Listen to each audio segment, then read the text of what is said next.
Today's stuff we're going to be learning is Bava Batra Daf Yomi.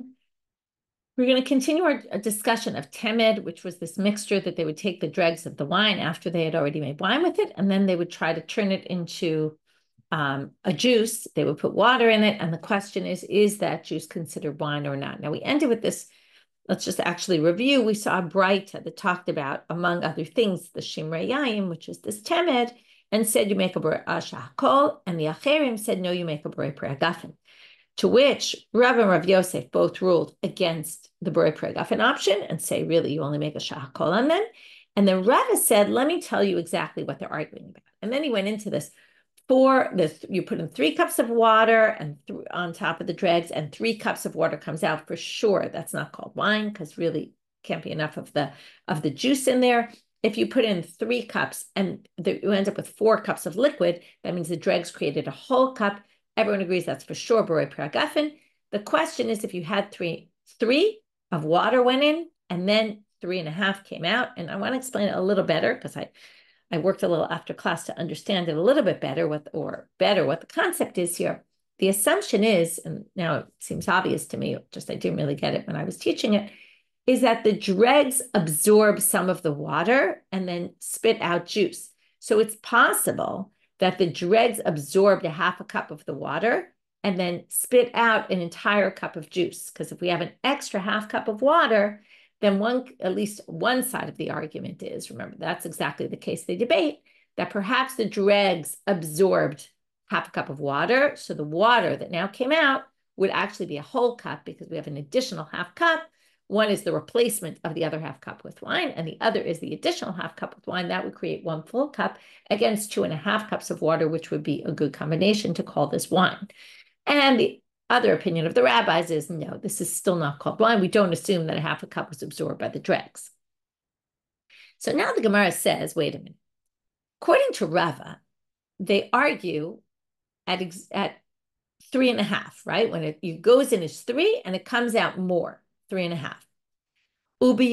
But not when it goes in as 3 and comes out as 3, and not when it goes in as 3 and comes out as 4. But really, the focus right now is going to be not when it goes in as 3 and comes out at 3. There's no machloket then, right? And the machloket is specifically at 3.5. So now the Gemara says, wait a minute.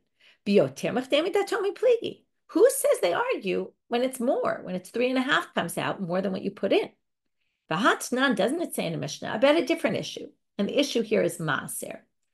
If the dregs were used from grapes that you didn't take maaser from, and now, let's say you made wine, and then you took out the dregs, and then you separated maaser from that produce, but now you still have dregs that you never separated truma from because you did truma on the wine that was left in the barrel, but not the dregs. And now you take the dregs and you mix them with water. Do you have to take maaser on that?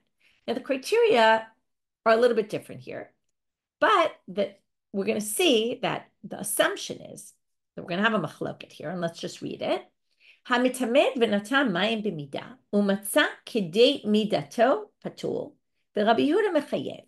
There's specifically machloket for maaser, tithing this produce, this water, this mixture, specifically when you put in water at a certain amount, and it turns out after it's sat with the dregs, it comes out the exact same amount of liquid. On that issue, there's a machloket between the rabbis and Rabbi Yehuda. So the rabbis say you're exempt because the same amount of water went in. It's really just water. And therefore, the dregs you didn't do anything with the dregs, so you don't need to maaser them. And Rabbi Yehuda is going to be strict when it comes to maaser and is mechayev. But what they're pointing out here is, even though maaser issue might be a little different, and Rabbi Yehuda's chiyuv is actually considered a chumrah, but still, what do you see? But their machloket is only 3 go in and 3 come out. But they clearly don't argue. It would sound like everyone agrees that once you get above 3, you have to do maaser. Now, if everybody agrees about that, it sounds like there's no machloket above 3. Once you get to, let's say, 3.5, obviously it's called wine. So how could Rava say that that's the machloket between the rabbis and Acherim? And particularly the rabbis call this shahakol, so it doesn't make any sense, right? Rule in this case, it's viewed like water in our situation. To which the Gemara answers, really, just because it said the rabbis and Rabbi Yehuda disagreed about goes in as 3, comes out as 3, They disagree also more than that. More than that, still the rabbis are going to view this just as water and not as dregs, and you won't be obligated to tithe. So why did they specifically say when it goes in 3 out 3 and 3 comes out? The reason why they specifically brought that case is to tell you the Rabbi Yehuda, even in that case, Rabbi Yehuda goes so far to say that even in the case that it goes in as 3 and out, it comes out 3. You still have to tithe the produce, but it doesn't mean that the rabbis don't disagree with him even at if more comes out. Still, the rabbis are going to view this as not wine and therefore don't need to take the tithes. And therefore, there's no problem here. So we have a question asked by one rabbi to another. Now, most of the commentaries assume that we're talking about a similar case to what we discussed before about the shimra yayin. We're talking about shmarim that taste like wine. The water's been soaked with the dregs. And as if he didn't have, some of the commentaries say, imagine that we didn't see the previous sugya yet. He didn't know that braita. Mahu, what's the law? Now, it's obvious that not all Amoraim saw every braita, so it's possible he didn't know about the braita. So he asks. So Amarle, so the rabbi, Rav Chia bar Avin, answers him, Misavart chamruhu, ki mahu. And this actually matches the rabbi's position, which is, who's to say this is wine? This is just, some water with some taste in it. It's not wine at all, and of course you wouldn't make a borei pragafanan. Tanu Rabbanan. Now we get to a braita. Shmarim shel truma. Okay, we're going to deal with truma, maaser, and sanctified, something that's sanctified, okay? And we're going to talk about 3 different issues. I want to already say it from the start. The maaser we discussed before is not the same as the maaser here. The maaser we discussed before was the first tithe that you give to the Levi. The maaser we're discussing here, and that's why it's going to go along with truma and hekdesh, they're all things that have a certain level of sanctity to them. Maaser sheni has to be eaten only in Jerusalem, so there's specific laws that guide it, whereas maaser rishon theoretically goes to the Levi, but if someone else eats it, it's not such a big deal. It's not as strict. This law is going to be stricter. We're going to see.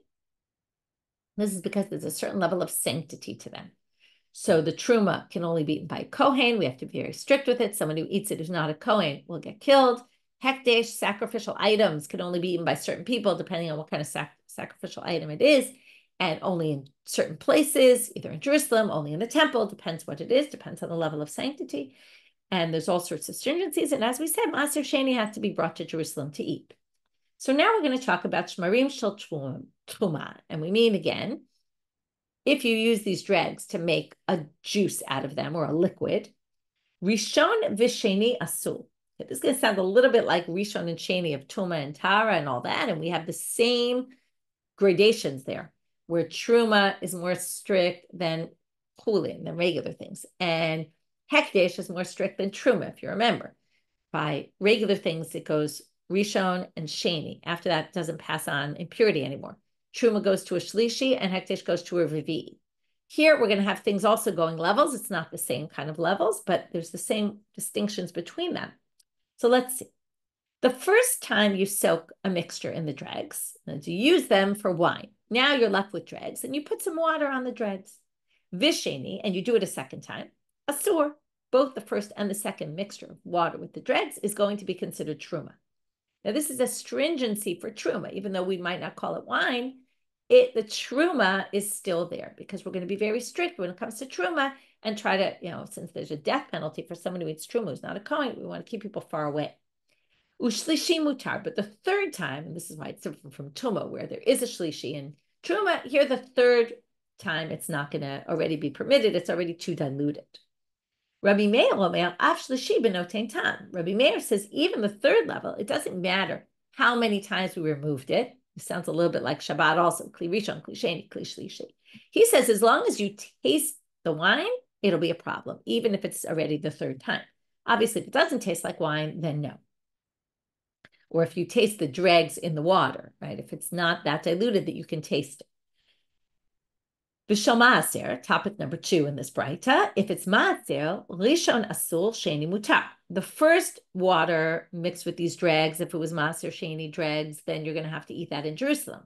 But the second time already, you won't have to, because this is a level lighter than the truma. Rabbi Meir omer af sheni b'notein tam. Rabbi Meir, according to his opinion, as before, even the second time could be a problem, could be maaser, if it still tastes like the dregs. Bishal hekdesh, which is the most strict, if it's something sanctified, right? The dregs were sanctified, which we'll talk about what that could possibly mean. There's 2 different options. We'll get to them soon. Shlishi asul u'revi mutar. It's going to go first, second, and third. We're going an extra level beyond the truma and 2 levels beyond the maaser. Third time you mix it is still going to be a problem, but fourth, revi already will be mutar. Rabbi Meir omer, as you can expect, af revi b'notein tam. If you still taste it in the 4th time, it's still going to be a problem. To which the Gemara brings a contradiction. Ureminhi, wait, but when it comes to hekdesh, we have a problem. Because it says in a different source, v'shel hekdesh le'olam asul, v'shel maaser le'olam mutar. So we're going to have a problem with the hekdesh, or we're going to have a problem with the maaser. Comes to hekdesh, it says it's always forbidden. You could go 20 times. If those dregs are in there and they were sanctified, it's a problem. And maaser is always permitted. It doesn't ever, the water and the dregs doesn't pass the maaser along. So kasha hekdesh, kasha maaser. So these 2 sources contradict on 2 different issues. Hekdesh lo kasha. We're not going to have a problem with the hekdesh. Why? We're going to talk about, as I said before, there's going to be 2 different kinds of hekdesh. What are they? Kan b'kedushat haguf, kan b'kedushat damim. When it comes to laws of sanctity in the temple, we always talk about these 2 different levels. Kedushat damim means I sanctified something to the temple and its value is sanctified. Usually I don't mean I'm actually going to bring that object into the temple. They don't necessarily need that object in the temple. What I mean is I'm pledging the value of this item to the temple. What I'll do, I'll redeem it onto money and I'll bring the money to the temple. That's kedushat damim. Its value has sanctity, but not the object itself. Kedushat haguf is usually like an animal for a sacrifice. The animal itself is sanctified because I said I'm going to bring this as a sacrifice. What's the story with dregs? Well, if they were used in wine that was used for libation, there were wine libations in the temple, more of that later today. If it was wine used for the libations, and then I took the dregs out of that wine, I'd already sanctified it, I took the dregs out, and now I put water on them, well, I could put water on them 20 different times, right? Put water, take it out, put water, drain it. Put water again, drain it. Put water again, drain it. It doesn't matter. The sanctity never leaves it because kedushat haguf is always a higher level of sanctity. And that's how we can resolve the contradiction. What about the maaser? Well, maaser nami lo kasha, also not a problem. Kan b'maaser vadai, kan b'maaser demai. There's 2 levels of maaser. One is definite maaser. If I have to take maaser and I know my crops in my field, I know no one took maaser before me, I have to take maaser. What if I buy from an amaretz? I buy from someone in a store, and I know that they're not so strict about halacha, and I don't know if they've taken maaser or not. So I need to take maaser on that produce out of a doubt. But we're going to be much more lenient about it because perhaps they already took maaser. It's only out of doubt. So because of that, we're going to be more lenient, and that's the source that says maaser never has an issue of you have to eat it in Jerusalem if you've put the water on the dregs. There's no problem. But the one who says there's a problem, it goes 1 level, the first cup of water, yes, then that's maaser vadai. Amar Rabbi Yochanan mishum Rabbi Shimon ben Yehotzadek. Kederech she'amru le'inyan isurin, kach amru le'inyan hechsheran. So what does this mean? We're going to have to try to figure out what this means. The same levels we discussed when it comes to the isur, what's going to be a problem for these, right? And what they're assuming is we're talking about the truma. Okay. Let me just double check that. Shem Shabbalinyan is right to be truma. The first and second still retain the level of truma. It's still considered truma. Third already is not. We're going to say the same thing for hechsher. What's hechsher? Well, if you remember, if a liquid comes upon an item, right, a food, let's say I had grains that were attached to the ground. While they're attached to the ground, they're not susceptible to impurity. Once I cut them, they can become susceptible to impurity, but only if a liquid gets on them. What liquids? Well, there's 1 of 7 options. One of them is actually wine and one is water. Now, it's a bit of a problem here with what they said, because if we're going to say for hechsher, well, what's the difference if we call this water or we call it wine? Hechsheran demai. What are we talking about for hechsher? What's the whole problem with this temed? We don't know, do we call it water or do we call it wine? Well, what's the difference? Because Yad Shachat Dam is the Rashi Tevot. Yad, the Yud is Yayin, and the Mem is Mayim in Dam. So either which way, it's going to be a problem. Whether we call it wine or whether we call it water, it's still obviously going to create susceptibility to impurity when it falls on this item. So what did the Gemara, what did the statement of Rabbi Yochanan mean? To which they said, Lo tzricha shetimdo b'meig shamim. We're going to learn something here.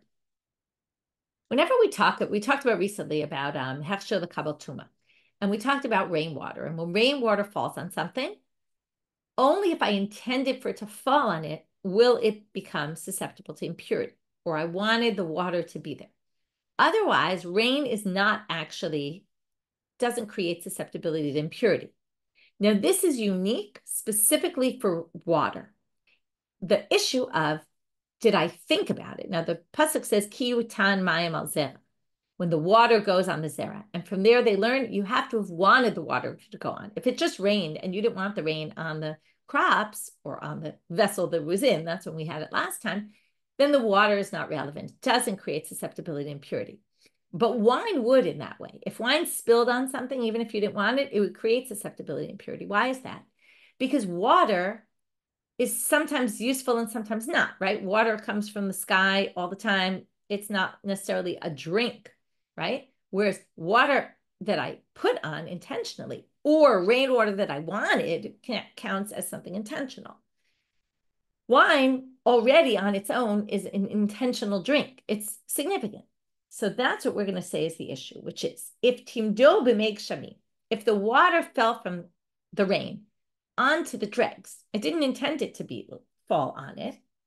And then, so now that would be the issue here. That would be the question. If rainwater fell on, if we say it counts as wine, well, then it doesn't matter that I didn't want the rainwater to fall on the dregs. No matter what, it's wine. And it doesn't make a difference what my intent was. But if we call it water, then it's going to be relevant. So if water fell on a number of times separately onto the same dregs, okay, we're going to have a bit of a problem with this. There has to be some intention at some point because I poured out the dregs, which means I had some intent to use the liquid or something. So we'll get to that in a second, they say. But right now we're going to assume, so if water falls on it, we're going to call that water. And there was no intention. And right, so and if it happens once, right, so now the issue is like this. If it happens once, well, we call that wine. So it doesn't matter if I had intention or not. But that's going to be wine, and that's going to create susceptibility to impurity if it pours onto something else. But if I didn't want it to be on there, then, and it's not considered wine, like it's stage 3, the third time it happens, well, then it's going to be water that I didn't intend for it to be there, and then it's not going to create susceptibility to impurity. It's not going to be a liquid that can do that. To which the Gemara says, wait a minute. But wait a minute. As soon as I take this, okay, let's say the rain fell by accident on the dregs, or, I didn't intend it. But then I used it. Aren't they showing that I want it? And then when it happens again, well, it would be clear then that I wanted it and that there's intent here. And then it shouldn't matter again whether it's wine or water. Either which way, it should create susceptibility to impurity. So the answer, and then the case where it would be relevant in the third stage, the third time this happens, already the fact that I took the water out twice shows I obviously wanted it, which means when the rainwater falls on it, even if we call it water, it's going to be rainwater with intention, and it will create susceptibility to impurity. So they say, well, lo tzricha shenitmad me'elav. It would have to be a case where it all happened on its own and maybe spilled out on its own or something like that. So they say, wait, but kevan dinagi kama achshavinu. In other words, sorry, I jumped the gun a little. The first answer was kevan de kashakel v'rami lehu lamana achshavinu. Since I took it and wanted to use it, I already showed that it was important. So then they say, fine. So maybe it just happened on its own. To which they said, but since I kept taking cup after cup, the second argument. I said it by accident first. Achshavinu, I obviously showed there was intent here. So Amar Papa beparasha shotar rishon rishon. We must be talking about a case where how did this happen multiple occasions without my wanting it at all? It must be that a cow came and ate it. First it happened once, the cow ate it. Then it happened again, the cow ate, drank it. Then it happened a third time. And now the question is, since the laws would say it's like truma, the third time it's called water. And since I didn't show any intention whatsoever, the rainwater came down on it, that's not a liquid that's going to create susceptibility to impurity. Stage 1 and stage 2 will, because we're going to call it wine, and we don't need my intent in there.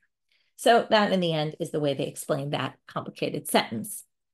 Amar Rab Zutra bar Tuvia Amar Rab. Ein omrim kiddush hayom ela al hayayin hara'oi linasecha gabei hamizbeach. This is a very interesting and incredibly relevant section because, okay, we're going to get to the whole question, can you make kiddush on grape juice? And I'll tell you some historically interesting information about it. And it all comes from our Daf of Gemara.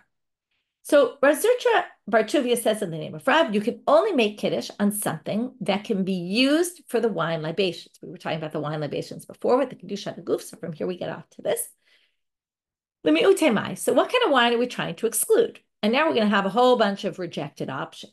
If it's wine that you take straight from the gat that hasn't fermented yet, Rabbi Chia already has a braita. Rav doesn't need to say it. Rabbi Chia already says in a braita, by the way, well, okay, so this can't be it because this actually shouldn't be brought ideally on the altar. But if you did, it's okay because the wine will ultimately ferment if you were to leave it. So it's not completely disqualified. And therefore, Kevin de imevi kasher, since if you did bring it on the altar, as we call b'di'evet, post facto, it would be okay, it wouldn't be disqualified. Well, when it comes to kiddush, for sure, we should be allowed to make kiddush on it. How do we know this? Well, to Amarava, and this is on Amabed, and here comes the grape juice. So yeah, sochet adam eshkol shel anavim ve'omer alav kiddush hayom. And Rava says you can squeeze a bunch of grapes and say kiddush on it. That's grape juice, okay, or so it seems. So Rava says this is definitely not a problem, and therefore it's clear that yayin migito, if you just trampled on the grapes and brought it right away, it would be fine. Before we go on, I want to stop for a minute, and I want to go through this grape juice, because this is a really fascinating sugya. According to our Gemara, there's no problem whatsoever, according to Rava, making kiddush on grape juice. Well, let's go back to America in the times of prohibition, when they forbade people from drinking wine. Okay, now there's a good article, I'll reference it so that you can look it up yourself. It's called Using Grape Juice for Kiddush by Rabbi Tzvi Hirsch Haber. And in January 18th, 1920, okay, they basically ratified the 18th Amendment saying that you can't manufacture, sell, transport intoxicating liquors, okay, in the United States. Now, what happened? They made an exemption, though, for, as they call it, sacramental use. So that would mean for kiddush, and, Jews make brachas of wine on a million things. So Jews were all the time using wine for these things, and then people were taking advantage of it. Now, what happened was, and this became a huge rift between the conservative, and then Reform also, and the Orthodox, because conservative rabbi, okay, professor known by his name was Louis Ginsburg, from JTS, he basically wrote an article, a responsa that said that based on this Gemara, basically, it's clear that there's no problem to use grape juice, and therefore we don't need to use this exemption. He didn't like that people were using the exemption and taking advantage of it, right? It was a big problem. People were breaking the law because I need it for this, and who's to say? They're in their house making kiddush all the time, and they could be using it for all sorts of other things. So he didn't like that. So at first, the Orthodox didn't respond at all. But after a little while, the Orthodox started complaining. Okay, quotes here that the Reform actually turned to the government to try to say they lobbied in Washington to try to get the whole exemption repealed, and basically saying we don't need it. But then the Catholic Church got all upset, so the whole thing didn't work. But over time, the student of the Chavetz Chaim, his name is Rabbi Hurwitz from Hartford, he basically said that you cannot use grape juice.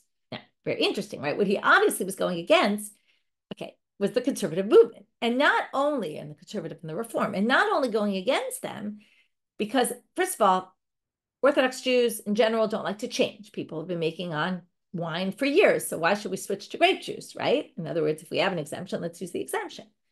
And also didn't like that the conservative movement was supporting this. So basically became, there's a whole bunch of points of contact, that caused tension between them. This became a big issue and basically said that the claim was, okay, that I just want to make sure I'm not jumping the gun to the next argument.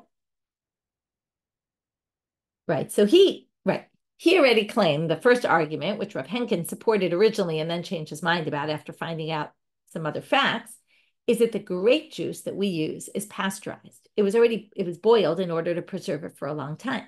Whereas the grape juice in the time of the Gemara wouldn't last very long. And what was the whole idea? We said, well, over time it would ferment.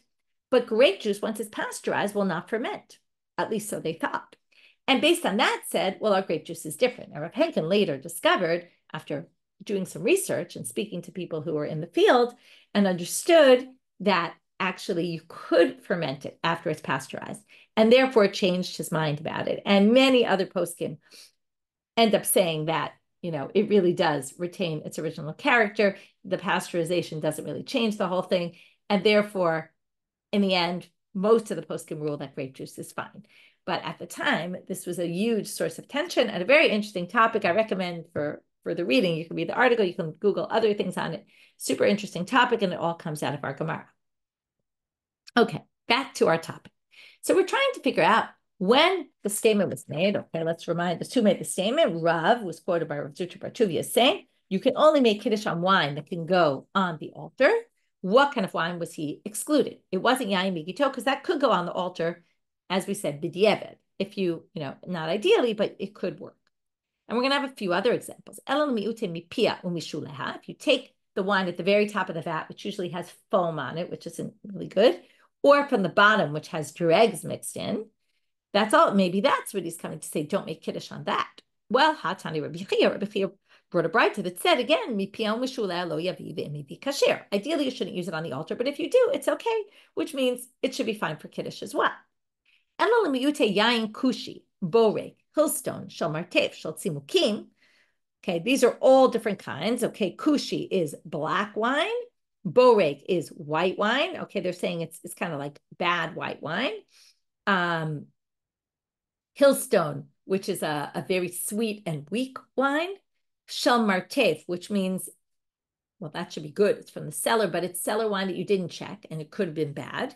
Or you make it from grapes, dried raisins from dried grapes. Well, all of those, Hatanya B'kulan Lo Yavivim Mivi Kasher, all of those wines also, post facto, will be okay. Ela Lemiute Yain Koses Mazug Migule V'Shel Shmarim V'Shel Recho Ra. Well, if you want to say it's Yain Koses, that's the wine we talked about before, that starts to go bad, right? But isn't fully bad yet. It just smells like wine. It smells like vinegar, but tastes like wine still. Mazug is if it's diluted. Okay, diluted wine, but okay, you have to drink diluted wine. Okay, we're going to get to this. This is a bit of a problem, but that's the way everyone drank their wine. But when it comes to the altar, you would actually use not diluted wine. Migule is wine you left exposed. Okay, there was a concern that snakes would put their poison at night into things, so any water exposed, any wine exposed would be poisonous or potentially poisonous and dangerous to drink. So you can't use it on the altar. And shel shmarim, if it was made from the dregs, apropos our topic. Sherecho rap, it smell bad. So maybe all of those would be the option. Titanya b'kulan lo yavi ve'im pasul. Okay, it says by all those, they're completely disqualified. So perhaps Rav was commenting on one or maybe all of these. So let's go through them. Lemiute mai. So which one? Lemiute, we're now going to go back to each one and see, could that work? Lemiute koses. Well, what did we learn about koses? There was a whole big machloket before we had it about someone who takes truma and continues to take truma, and then the first 3 days or the last 3 days. And there was this big machloket between Rabbi Yochanan and Rabbi Shua ben Levi, depending on which version of Rabbi Shua ben Levi, about whether you say that wine that smells like vinegar but tastes like wine, do we call it wine or do we call it vinegar? So if you want to say it's to exclude koses, well, that's a plugta to Rabbi Yochanan for Rabbi ben Levi. Rav would rule definitively, or maybe unclear exactly why it's a problem to say this, but the assumption is that's a machloket in some other area. Some two other people have a machloket about this. That's probably not what Rav was referring to. Mazug, if you're going to say, well, you had to take just the concentrate, right? The very strong wine to put on the altar. Well, no one's going to say you have to do that for kiddush and you can't use wine that's diluted, because nobody would make wine on not mazug wine, because while it might be nice for pouring on the altar, the big thick concentrate, but nobody wants to drink that stuff. It tastes awful. So aluye alye, if you dilute it, all the better it makes it. So that can't be that you can't do that. To Amar Rabbi Yossi Rabbi Chanina, as Rabbi Yossi Rabbi Chanina said, Modim Chachamim le Rabbi Eliezer b'kosha bracha she'em evrachin alav ad shiten l'toch hamayim. Okay, relating to some other machloket between them, but the rabbis agree with Rabbi Eliezer that when you're doing a kosha bracha, you can't make a bracha unless you put water in it. Otherwise, it's so awful tasting. If you're going to say, well, if it's exposed, maybe that's the issue because it's dangerous. But no, sakanai. You can't use it for kiddush because it's dangerous. We're obviously talking about things here that you can't use because they can't go on the altar. But that you can't use because you might die. So that can't be it. Well, if it's this temed drink that we've been talking about, well, it depends what the case is. If you put in water 3 and it came out 4 cups, obviously that's perfectly good wine, and of course you can make kiddush on it. If you put in 3 and it came out 3.5, that's a source of debate between the rabbis and the acherim. We assume that that's not what Rav is talking about. So it must be the only one left on the list after knocking off all of these ones on the list, either because they're a subject of debate or because this can't be what they're referring to. It must be the one that smells bad. And here we're not talking about smells bad because of vinegar started turning sour. That's koses. We're talking about there was a bad smell for some reason from something else around. It has this really awful smell, not respectable to go on the altar and not respectable to make kiddush on. Okay, here the assumption is it's just this really bad smell. Or alternatively, you could say could be that wine that was left exposed during the day, at night, I mean. But what would be the case? Well, what they're trying to tell you is even if you put it in one of these sieves, which according to Rabbi Nechemya could actually take out the poison. There's a debate about whether this resolves the poisonous issue or not. According to Rabbi Nechemya, it's okay. Technically, from a danger perspective, and then we've neutralized that issue, but comes Rav to say, but you can't make kiddush on it. Why is that? Because not only can you not make kiddush, but you also can't, because you can't use it on the altar, you can't make kiddush. Why can't you use it on the altar even if you cleaned it out? Because there's a famous pasuk in Sefer Malachi about where we get like a korban that's stolen or has a mum, why it's inappropriate, because what, are you going to bring something to like this to God? And you would bring something to God that had a poisonous, that had a venom of a snake in it. Okay, you might say, well, I cleaned it out, I fixed it up, but still not appropriate. So we end up with 2 possible answers. Either it's or it's to exclude megula that I fixed up. And that's only according to Rabbi Nechemya, who thinks that you can actually fix up yain megula. Once we've neutralized that issue, it's still a problem to make kiddush because it's still a problem to use on the altar, and that's what he was referring to. So Rav Kahana, the father-in-law of Rav Misharshia, asked Rav the following question. What about white wine? Another incredibly relevant issue that there's big debates about. What about white wine? Oh, I forgot to mention. Another interesting point comes up about grape juice for the Seder. And grape juice for the Seder is a bit of a different issue. Why? Well, this is very interesting. Grape juice was never able to be used in those days for the Seder. Why? Because grape juice spoiled very quickly. And because it spoiled quickly, it was never the time, the season was never right to have it on Pesach. So it's a much newer issue. That's the first interesting point about it, that historically, it wasn't even a question until recent years once it could be pasteurized. And there again, right, there's reasons to permit. Some who say, no, it's a problem because you really need wine that makes you drunk or intoxicated somewhat. And there's a debate there as well. It's not exactly the same debate as before. Now, even if you say you can make it for kiddush, there are those who say, but not on Seder night. And there's also a similar argument about white wine. Okay, so here it says white wine. What's the story? Amar lo al tere yain ki et adam. Well, the pasuk about wine says it has to be al tere, right? Don't I forget the teran ki et adam ki etem because they know yitalech b'mesharim, right? I should really look up for a second how exactly to translate this pasuk. Anyway, while I do that, I'll explain that this pasuk seems to associate wine with red, and therefore they assume, there's a pasuk in Mishle, therefore they assume that wine is red.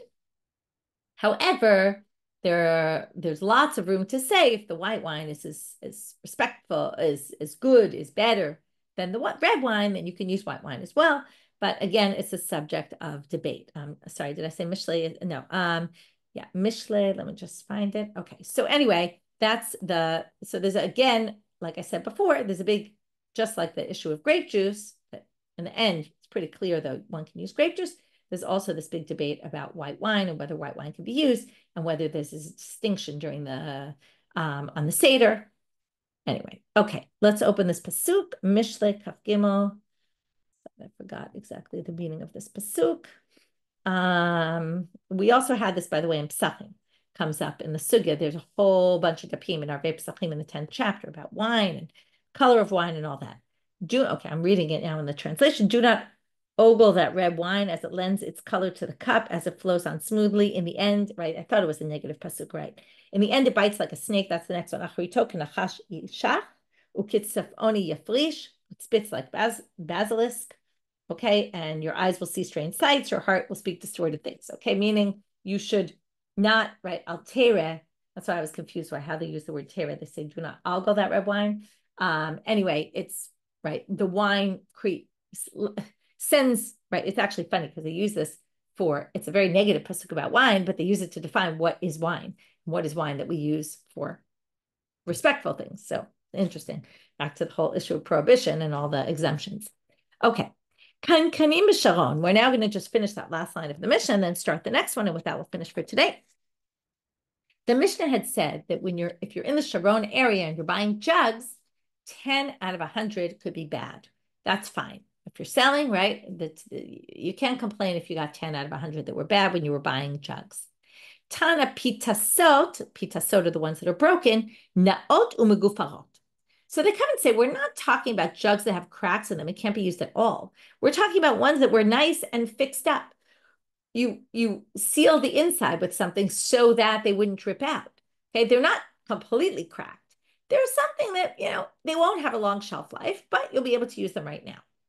That's what we're talking about. But we're not talking about ones that are completely useless. Obviously, that you'd be able to say, give me better jugs. Okay, new Mishnah. If you sell wine and it goes sour, you're not responsible. So as the seller, you take no responsibility. Now, wait a minute. Didn't we have a whole machloket, Rav and Shmuel? Do you have 3 days with which you can return it according to Rav and according to Shmuel? No, not at all. So Shmuel fits perfectly with the Mishnah. Rav, we have a bit of an issue with. So you could explain, according to Rav, one of two things. Either this Mishnah is talking about after 3 days. That's how Rav would have to read this Mishnah. Or there, they mean, Rav says you could return it as long as you keep it in the same barrel that it was kept in there. If you move it into some other jug of your own, well, the owner could say, hey, it's spoiled because you moved it into your own jug that wasn't a good jug to keep wine in. And that's why it went bad. And this is talking about where this would be a new jug. And that's where Rav says you could return it up to 3 days would be where you kept it in the same jug that you got it from or the same barrel from there. Okay, so that's how Rav would have to explain this Mishnah. But if the owner knew that the wine was going bad, then and the way the Rashbam understands b'chol shana, like you knew that this is the time of year that the wine starts to go bad, and you sold it anyway. Well, then it's a mekach ta'ut. Okay, we'll continue along this Mishnah in the next shiur. So we'll stop here and let's just quickly review. We started all about this temed wine, and what we explained this thing about the 3.5 to if it goes in as 3, it comes out as 3.5. And then we said, but is really that's the case that Rava says they have a machloket? It seems like they only have a machloket of 3 going in, 3 out, 3 when it comes to maaser. Said no. they actually argue more. There, they were just trying to say, even there, Rabbi Yehuda is strict on the 3 and 3. But it doesn't mean anything that they don't argue, that there isn't some argument about over 3. Then we got to this question that Rav Nachman Bar Yitzchak asked Rav Chia Bar Avin about if the shmarim have a taste of wine, right? Which was the same question we had before. And then we said, okay, fine. It's not wine. And then we got to this whole thing about the shmarim of truma and the shmarim, and the first time and the second time and the third time, and the difference between maaser, truma, and hekdesh, each one level stricter than the other. And then we had a whole contradiction with a different bright to the contradicted on the hekdesh issue, contradicted on the maaser issue, and we resolved those contradictions. And then we said it's the same thing for heksher, linyan tuma. And then we had to say, what does that mean? What's the relevance? And we explained the relevance there. And then we got to the whole kiddush sugya, and it took us an entire amud to figure out the statement of Rav that you don't say kiddush only on yayin that you could pour on the altar.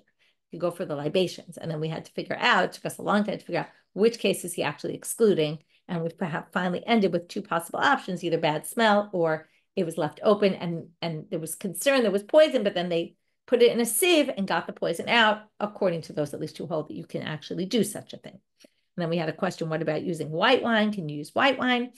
And from there, we moved on to the next Mishnah about selling wine that goes bad. Is there a responsibility of the seller? In what case does the seller assume responsibility? In what case does the seller assume no responsibility? With that, we finish for today. Wishing everyone a good day.